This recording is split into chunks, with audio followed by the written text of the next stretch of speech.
Ta parole est une lampe à mes pieds, une lumière sur mon sentier. Psaume 119, verset 105. La méditation.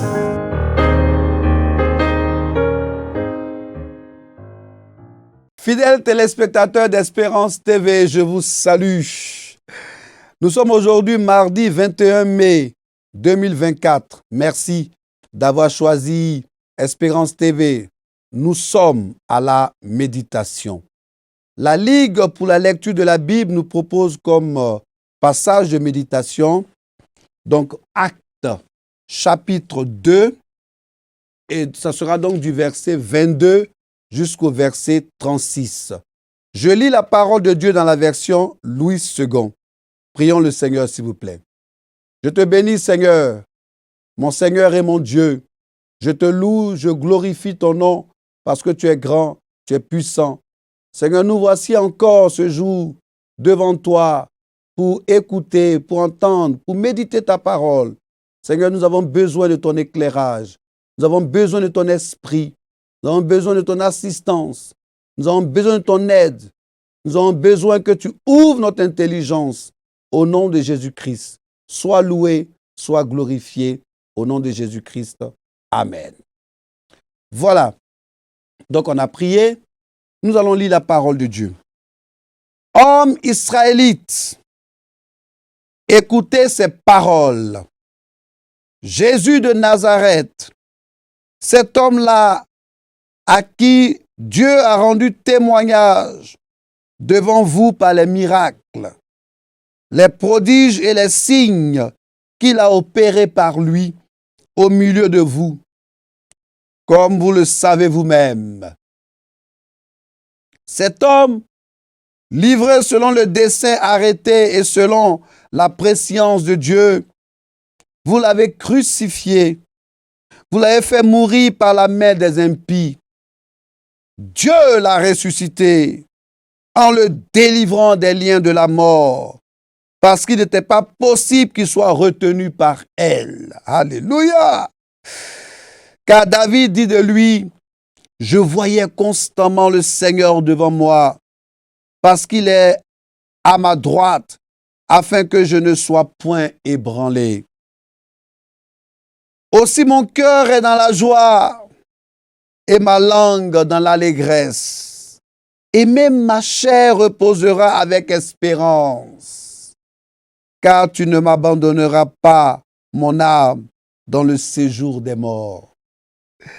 Et tu ne permettras pas que ton sein voie la corruption. Tu m'as fait connaître les sentiers de la vie. Tu me rempliras de joie par ta présence. » Verset 29. Hommes frères, qu'il me soit permis de vous dire librement au sujet du patriarche David qu'il est mort. Il a été enseveli et que son sépulcre existe encore aujourd'hui parmi nous.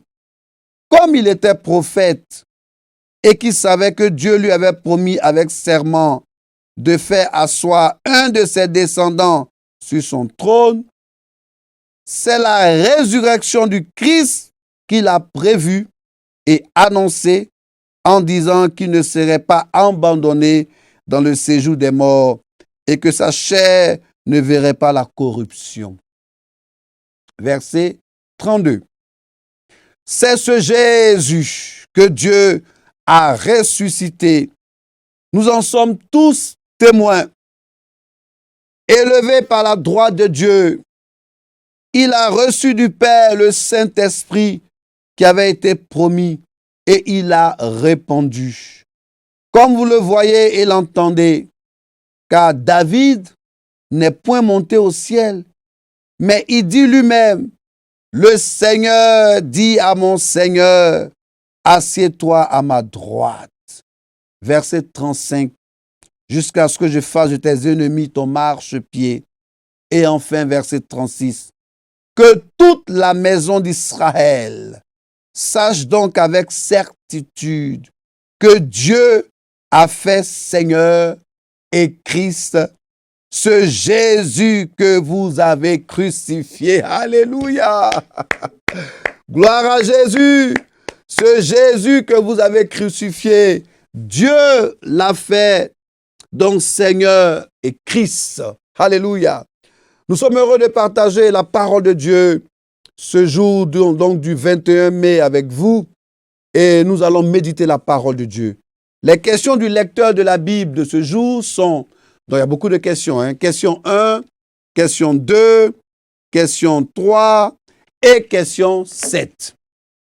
Ce passage biblique, acte 2, verset donc 22 jusqu'au verset 36, constitue la partie principale du sermon de Pierre, dans lequel celui-ci présente et défend Jésus-Christ en tant que Messie d'Israël. Jésus-Christ en tant que Messie d'Israël. Nous allons essayer de découper donc verset par verset, comme à notre habitude. Verset 22, Jésus de Nazareth. Voilà, ce Jésus de Nazareth. Nous remarquons que durant son ministère terrestre, le Seigneur fut fréquemment appelé de cet humble nom, Jésus de Nazareth. On peut voir ça en Matthieu 21, verset 11, en Marc 10, verset 47, en Luc 24, verset 19. Par les miracles, Dieu confirmait que Jésus était bel et bien le Messie attendu par Israël, le Messie. Verset 23. Alors, il est marqué, il est dit ici, selon le dessein arrêté. Selon le dessein arrêté. Dieu avait prédéterminé la mort. Donc, Dieu avait prédéterminé la mort rédemptrice de Jésus. Donc, ça faisait partie de son plan établi d'avance. Bien que cela fasse partie du plan de Dieu, mais cela n'innocente pas les Juifs et autres Romains qui ont crucifié Jésus. Attention, on n'a pas dit que comme c'était déjà prévu, programmé par Dieu, donc eux, ils sont innocents. Non, non, non. Ils ont commis un crime. Ils ont tué. Cela n'innocente pas les Juifs et autres Romains qui ont crucifié Jésus. Leur crime reste intact. Verset 24. Alors, quand nous regardons le verset 24, ce qui se dégage, c'est il n'était pas possible. Voilà. La mort ne put garder Jésus dans le tombeau en raison de sa divine puissance.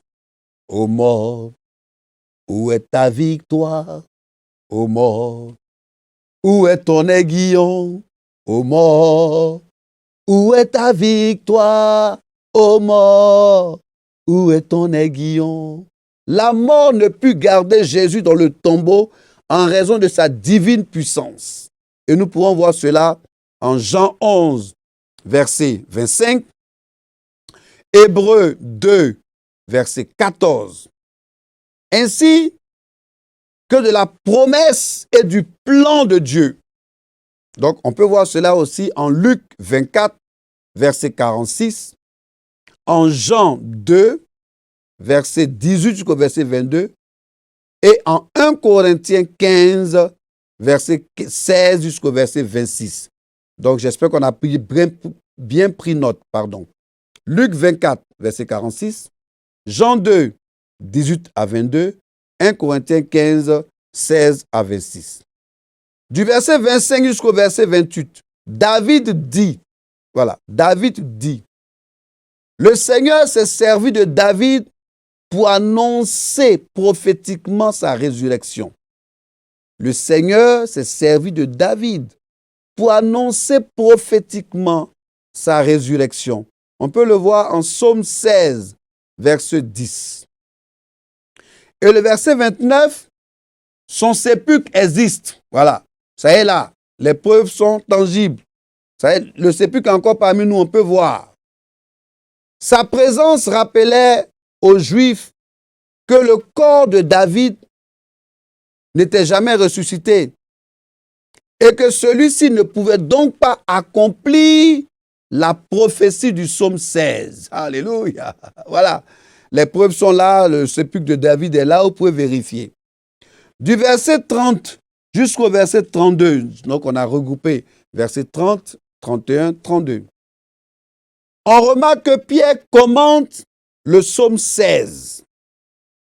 Je vous conseille de lire le psaume 16, parce que comme vous le constatez, ça fait déjà, je pense, 2 ou 3 fois que je mentionne le psaume 16. Donc on remarque que Pierre commente le psaume 16 en l'appliquant non à David, attention, mais à Jésus qui sera assis sur le trône pour régner. Ça, c'est le verset 30. Et on pourra voir ça en Psaume 2, verset 1 jusqu'au verset 9. Également en Psaume 89, verset 4. Si je vais un petit peu vite, je vais ralentir. Hein. Psaume 2, verset 1 jusqu'au verset 9. Et le Psaume 89, verset 4. Évoluons. Alors, quand nous évoluons, nous sommes au verset 30. Là, j'avais regroupé 3 versets. 30, 31, 32. Je suis maintenant au verset 30. Pierre cite le psaume 132, verset 11. En tant que porte-parole de Dieu, David savait que Dieu accomplirait sa promesse. On peut vérifier cela en 2 Samuel 7, du verset 11 jusqu'au verset 16. Et que Christ viendrait dans le monde. Alléluia! Voilà, on peut évoluer. Donc, Christ viendrait dans le monde. Alors, on remarque donc que Pierre commente le verset, le psaume 16, je l'ai dit, en appliquant non à David, mais à Jésus qui sera assis sur le trône pour régner. N'est-ce pas? Quand nous évoluons, nous voyons que on a parlé du verset 30, n'est-ce pas? Évoluons, s'il vous plaît. On va voir on a parlé verset 31 maintenant. Ici, Pierre cite le psaume 16. Alors, ça fait tellement de fois que j'ai dit, il cite le psaume 16, il cite le psaume 16. Je pense qu'on va lire ce psaume. Allons-y au psaume 16. Donc, le psaume 16, qui est important que nous puissions lire, lisons le psaume 16, parce que je pense j'ai beaucoup cité le psaume 16, et c'est important que nous puissions lire ce psaume 16. Alors, que dit le psaume 16? Le psaume 16 dit, et je cite, « Garde-moi, ô Dieu, car je cherche en toi mon refuge. Je dis à l'Éternel, tu es mon Seigneur, tu es mon souverain bien, tes saints qui sont dans le pays. Les hommes pieux sont l'objet de toute mon affection. On multiplie les idoles, on court après les dieux étrangers. Je ne répands pas leur libation de sang, je ne mets pas leur nom sur mes lèvres. L'Éternel est mon partage et mon calice. C'est toi qui m'assures mon lot. Un héritage délicieux m'est échu, une belle possession m'est accordée. On va aller au verset 10. Car tu ne livreras pas mon âme au séjour des morts. Tu ne permettras pas que ton bien-aimé voie la corruption. Alléluia. Voilà. Donc, c'était important qu'on lise le psaume 16 parce que je l'ai beaucoup cité. Et si vous n'êtes pas en train de le lire, c'est bien que nous puissions le faire ensemble. Verset 32. Dieu l'a ressuscité. Cet acte confirme qu'il a accepté l'œuvre de Christ sur la croix. Que Dieu a accepté l'œuvre de Christ sur la croix. Les premiers prédicateurs proclamaient la résurrection. Mais la résurrection, c'est la résurrection qui était, j'ai envie de dire, la preuve que Jésus était effectivement le Messie. Et eux, ils proclamaient la résurrection. Au verset 33, dans le verset 33, le Seigneur a dit à mon Seigneur. Alléluia. Alors Pierre cite un autre psaume. Si nous évoluons, nous allons voir que Pierre cite un autre psaume. N'est-ce pas? Il cite un autre psaume. Alors quel est le psaume qu'il cite? Allons-y. Évoluons pour voir quel est le psaume qu'il cite. Évoluons pour voir. Qu'est-ce il cite le psaume 110, verset 1, qui parle aussi du Messie, exalté, élevé à la droite de Dieu. Et il rappelle qu'il n'avait pas été accompli par David, mais par Jésus. Alléluia. Notons que Pierre avait été un témoin oculaire de cette ascension. Pierre était là, il a vu, comme on le dit ici en Côte d'Ivoire, on dit il a vu de ses propres yeux. Bon, c'est comme s'il y a des sales yeux. Il a vu de ses propres yeux. Il a été un témoin oculaire. Si nous évoluons, nous allons voir que Pierre a été un témoin oculaire de cette ascension. Le verset 36. Dans ce verset, Pierre résume le contenu de son sermon en affirmant avec force une certitude. Pierre affirme avec force une certitude. Jésus est Dieu, aussi bien que le Messie. Donc Jésus est Dieu, il est aussi le Messie, il est le Messie. On peut le voir en Romains, donc chapitre 1, verset 4, Romains, chapitre 10, verset 9, 1 Corinthiens 12, verset 3, et si nous évoluons, Philippiens 2, verset 9 et jusqu'au verset 11, on va dire 9 et puis le verset 11. Donc je disais d'entrée donc de méditation que les questions 1, 2, 3, 7, voici les questions qui nous ont été posées par le lecteur. De quoi ou de qui parlent ces versets? Est-ce que ce passage m'apprend quelque chose sur Dieu le Père, Dieu le Fils, Dieu le Saint-Esprit? Y a-t-il un exemple à suivre ou à ne pas suivre? Quelle vérité Dieu me révèle-t-il? Chers téléspectateurs, voici les questions que le lecteur nous pose. Alors, je voudrais que nous puissions répondre à ces questions à partir du commentaire que nous allons lire, le commentaire de la Bible. Et à partir du commentaire, vous allez bien comprendre que les réponses à toutes ces questions se dégagent tout de suite. Alors, le commentaire donc, du lecteur de la Bible de ce mardi 21 mai 2024, quand le Saint-Esprit est présent, Jésus-Christ est prêché. Jésus est celui de qui Dieu a rendu témoignage. Quelles sont les grandes lignes de sa vie relatées dans les versets 22 jusqu'au verset 24? On a l'impression que Pierre veut appeler ses auditeurs à la responsabilité. Le lecteur nous demande de relever les expressions qu'il utilise. Même si les choses se sont passées conformément au plan de Dieu, les acteurs du drame sont responsables de leurs actes. C'est ce que j'avais dit tout à l'heure. Présenter Jésus-Christ et son œuvre, c'est ce qu'il faut. Alléluia. Faire comprendre à chacun sa responsabilité pour son salut lui permet de mieux bénéficier de l'œuvre de Jésus-Christ.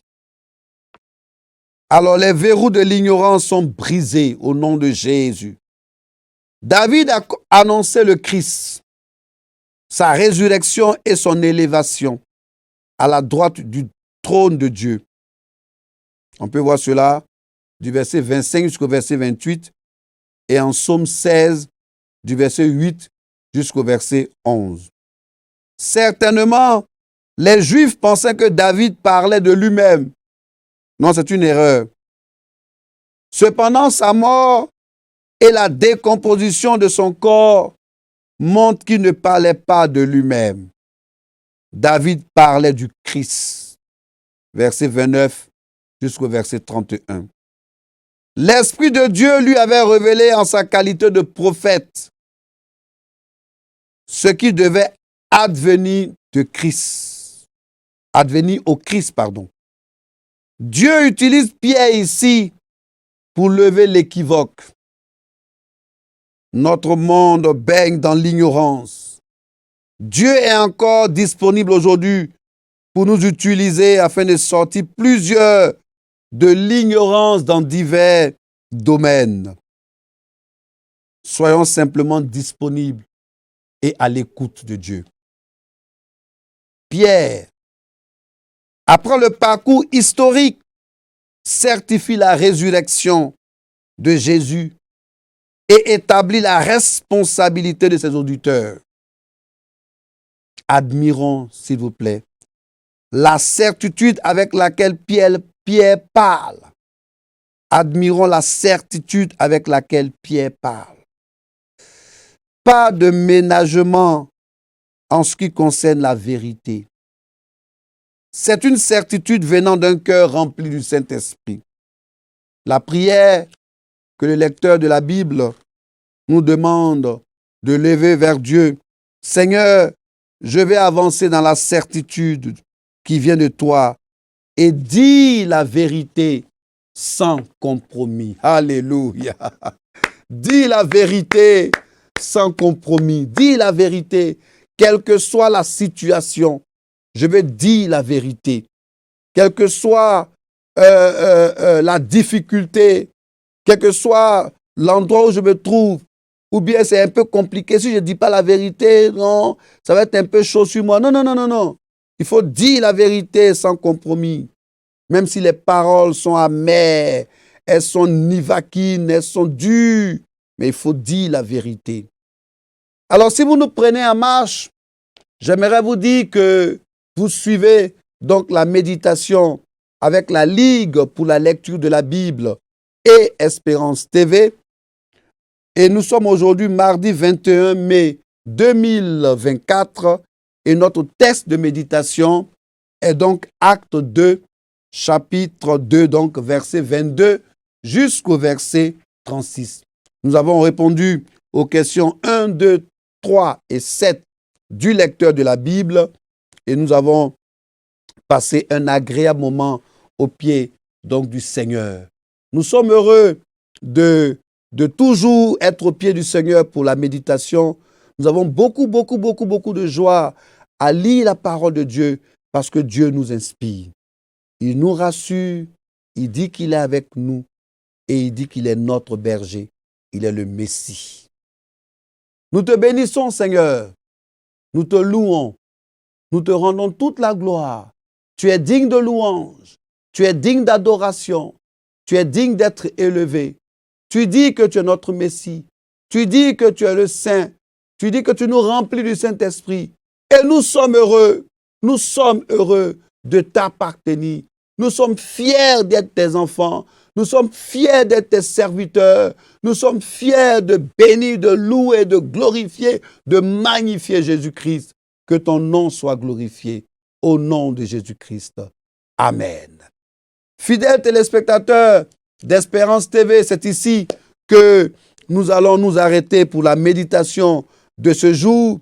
J'ai été très heureux de passer ce temps et ce moment avec vous, mais toute l'équipe avec moi, c'est une équipe très motivée, une équipe pleine de joie ici, qui apporte, n'est-ce pas, de leur corps, de leur âme, de leur esprit, de leur connaissance. Ils sont toujours joyeux d'être dans la présence de Dieu pour conduire cette émission. C'est une grosse ambiance ici quand nous préparons les émissions. Que Dieu vous bénisse, paix sur Israël, et que la joie de Dieu soit votre partage. Je vous aime et je vous salue. Ta parole est une lampe à mes pieds, une lumière sur mon sentier. Psaume 119, verset 105. La méditation.